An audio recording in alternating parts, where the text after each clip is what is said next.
শর্ত কি?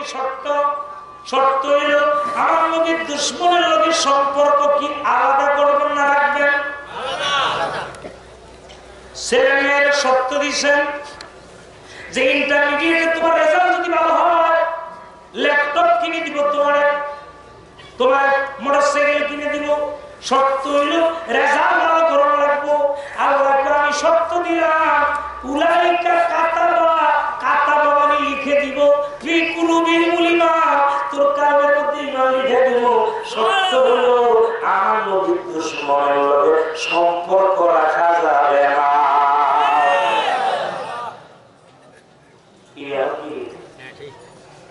এমন নবীর দুশমন হোক আর নবীর দুশমন হোক যাই হোক, সমাজে চলি কর্ম কি নিল্লা জিল্লা পড়ান ফিল্লা। একবার বিশ্ব রোডে সিলেট যাইতেছিলাম, আমার ড্রাইভার অসুস্থ। বিশ্ব রোড এটা হইল বামনবাড়িয়া, সিলেট যাইতেছি। একটা বাচ্চা 10-12 বছরের গাড়িতে উঠছে।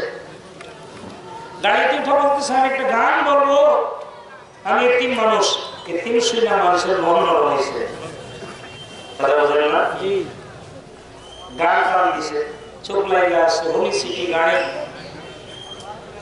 গাড়িতে বসে রয়েছে, সে গান টান দিছে। আমার মায়ের নোয়া খাইলা, আমার বাবার বরিশাইলা, এখন মিল্লা জিল্লা পরান খুল্লা থাকি যে কমিল্লা, আমার মায়ের নোয়া খাইলা।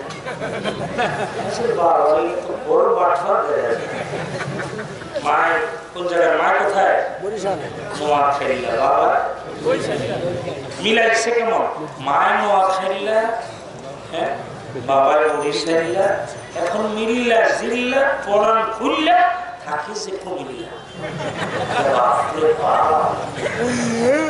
আল্লাহ আমার নবীর দুশমন যদি তোর বাবা হয়, কোরআন খুলে থাকার সুযোগ নাই। তোর ভাই যদি হয়, তার সাথে প্রাণ খুলে কথা বলার সুযোগ নাই। আত্মীয় স্বজন প্রতিবেশী এরা দুশমন যদি হয়, নবীর এর সম্পর্ক রাখা দরকার নাই।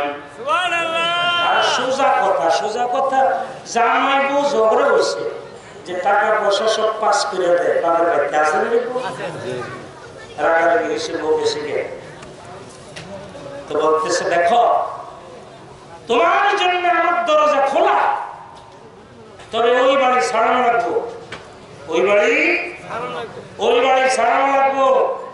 রাত্র নিশীতে দরজা খোলা আসতে পারো, কিন্তু তুমি যা করছো বলে যাবো, ওই বাড়ি ছেড়ে দাও। আল্লাহকে বান্দা তোর জন্য আমার দরজা খোলা, তবে তুই আমার নবীর দুশমন যারা এগুলি বাদ দিয়ে যদি আইতে পারস, তোর কাউনের মধ্যে আমি ঈমান লিখে দিব। উলাইকা কাতাবা মানে কি? লিখে দিবে। সুবহানাল্লাহ, কি লিখে দিবে? ফি কুলুবিহিমুল ঈমান, ফি মানে মধ্যে, কালবের মধ্যে। ঈমান কোন জায়গায় থাকে? টুপির মধ্যে, দাড়ির মধ্যে, পাগড়ির মধ্যে। যদি দাড়ির মধ্যে থাকতো তাহলে রবীন্দ্রনাথ ঠাকুরকে তো ফালাই দিতে পারতেন না। আর পাগড়ির মধ্যে যদি থাকতো মনমোহন সিংহের অত জায়গা দেওয়া লাগতো। ঈমান কই থাকে? নবীর কোন জায়গায় রাখবেন? নৌকায় চড়ছেন 2-1 জনে, হ্যাঁ, বর্ষাকালে 8-10 জন পার করে। বাচ্চা একটা 17-18 বছর, আমার নিয়ে যান, বেলা ডুবে যায়, নদী পার হইতেছে। কেনা নৌকায় জায়গা নেই, বেলা নৌকা ডুববো না, ধরবে না, নাই 1 ঘন্টা পরে আমি বয়ে থাকবো। মনে ধরে কিনা? মনে আপনার মনে ধরলে নাই ধরবে, মনে ধরলে, বুঝতেছেন? সবাই বুঝে বলেছে। যদি মনে ধরে 10 জনের মাঝখানে আমারও ধরবে। নবীরে তোমার শরীরের মধ্যে ধরার আগে তোমার মনে ধরো। ইমাম গাজ্জালি রাহমাতুল্লাহ আলাইহি কিতাবের নাম আহিয়াউল উলুমের মধ্যে লিখতেছেন, ওয়া হাযারু ফি কালবিকা আন নবী সাল্লাল্লাহু আলাইহি ওয়াসাল্লাম হাজির করো তোমার কালবের মধ্যে নবীরে, ওয়াহাজারু ফি কালবিকা, আর নবী সাল্লাল্লাহু আলাইহি ওয়াসাল্লাম নবীরে কালবে জায়গা দাও। সুবহানাল্লাহ। কোন জায়গায়? কালবে। আমরা নবীরে কালবে জায়গা দিছি, ঠিক মতো দিতে পারি না। কালবে জায়গা কি করবেন? ইমাম গাজ্জালি কি করে? হুজ্জাতুল ইসলামী বলতেছেন ফি শাখসাহুল কারীম ওয়া ইয়াকুলু আসসালামু আলাইকা ইয়া রাসূলুল্লাহ, কালবের মধ্যে বসায়া তুমি নবীর সালাম দাও। সুবহানাল্লাহ। কেন? কারণ কি? কারণ আল্লাহ বলছেন মুমিনের জানের চাইতে নবী আরো বেশি নিকটে। সূরা আহজাবের মধ্যে দেখো আন-নাবী ওয়া বিল মুমিনিনা মিন আনফুসিহিম, নবীগণ আমার আপনার জীবনের চাইতে আরো বেশি নিকটে। সূরা কি? সূরা নাম কত পারা? 21 পারা। কত পারা? জীবনের চাইতে আরো বেশি নিকটে। ইমাম গাজ্জালি কোরআন শরীফের আলোকে লিখতেছেন ওয়াহাজারু ফি কালবিকা, হাজির করো তোমার কালবের মধ্যে। এই জন্য বলছিলাম বাবা, 3 বছর কষ্ট করে যেটা শিখছি এটা 3 ঘন্টায় শেষ করা যাবে না। তবে আশা শুরু করলাম এলাকার আলেমদের ভবিষ্যতে দাওয়াত দিবেন, ধারাবাহিকভাবে কথা চলতে থাকবে। আল্লাহ যেন নবীজির জিয়ারত আমাদের নসিব করে বলেন আমিন। আল্লাহুম্মা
তোকে আমি হারাম করে দিলাম।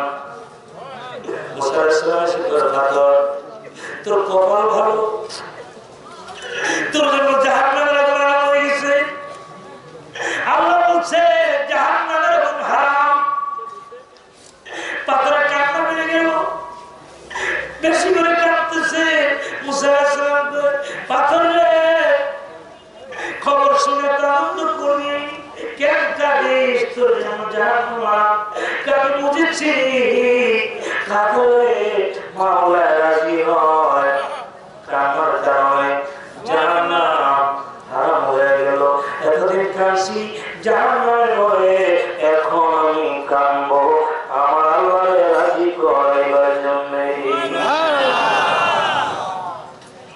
তোরা দেখলে ছবি পাগল হবি, দেখলে ছবি পাগল হবি, রাত্রি বসে নিরালায় আমার মন কান্দে যাইতে মদিনায়। বলে মন কান্দে যাইতে মদিনায়।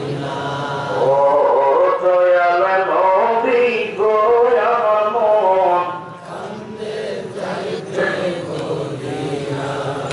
কেমনে যাব মদিনাতে, কেমনে যাব মদিনাতে, কেমনে যাব মদিনাতে, সেই পথ একবার বলো না। আমার মন কান্দে যাইতে মদিনায়।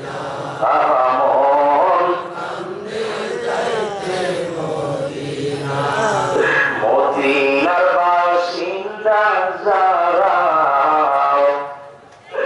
রওজা পাকে কান্দে তারা। পঞ্চগড়ে কান্দি আমি, আটোয়ারি আমার বাড়ি, কেমনে যাব মদিনায়। আমার মন কান্দে যাইতে মদিনায়।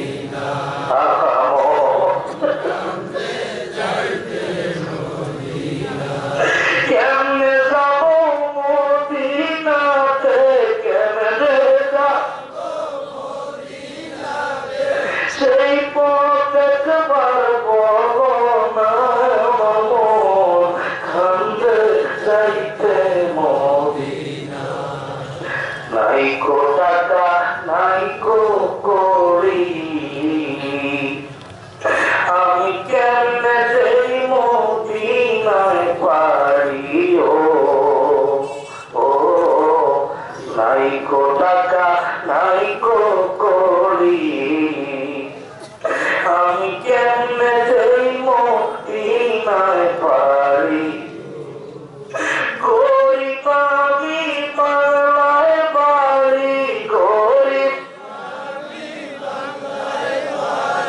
আমি কেমনে যাব মদিনায়। আমার মন কান্দে যাইতে মদিনায়।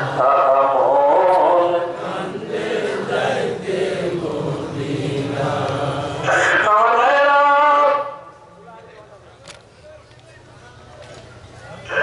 যে অভিজ্ঞতা দিয়ে আসলে মুনাওয়ার হয়ে যায়, আমার নবী হাত উঠাইতে তিনি দোয়া কবুল হইতে দেয় নাই। আঙ্গুল উঁচা করে চারদিক খণ্ডিত হয়ে যায়, আঙ্গুল ব্যাখ্যা করলে ডুবে যাওয়া সূর্য আকাশ ডুবে যায়। নবী আমার কদমটা বানাইছে, নবীজির কদম আল্লাহ আরশে চলে যায়।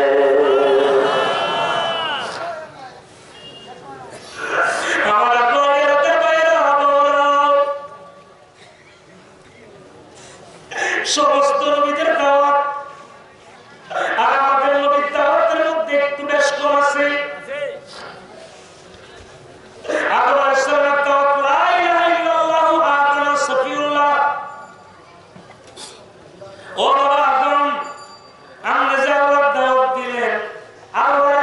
দেখছেননি আদম নবী কো সন্তানেরা আমার কাছে ওহি এসেছে শরীফা নাজিল হয়েছে আমার দাওয়াত হলো থিওরিক্যাল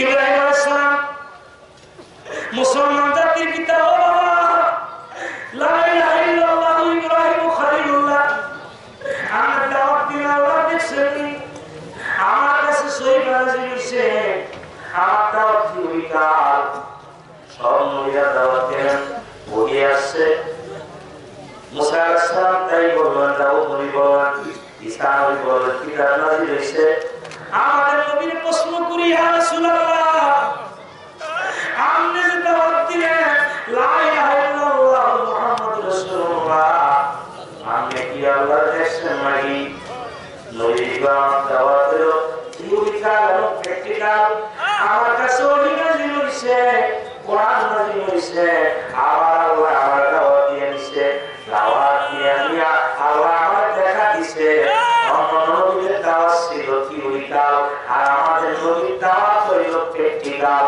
এই যে মাসে বলেন দো জাহানের বাদশাহ নবী কি কাবার কাবা দো জাহানের বাদশাহ নবী কি কাবা হাকিকতে তিনি হলেন স্বর্ণবী বাবা দো জাহানের বাদশাহ নবী কি কাবার কাবা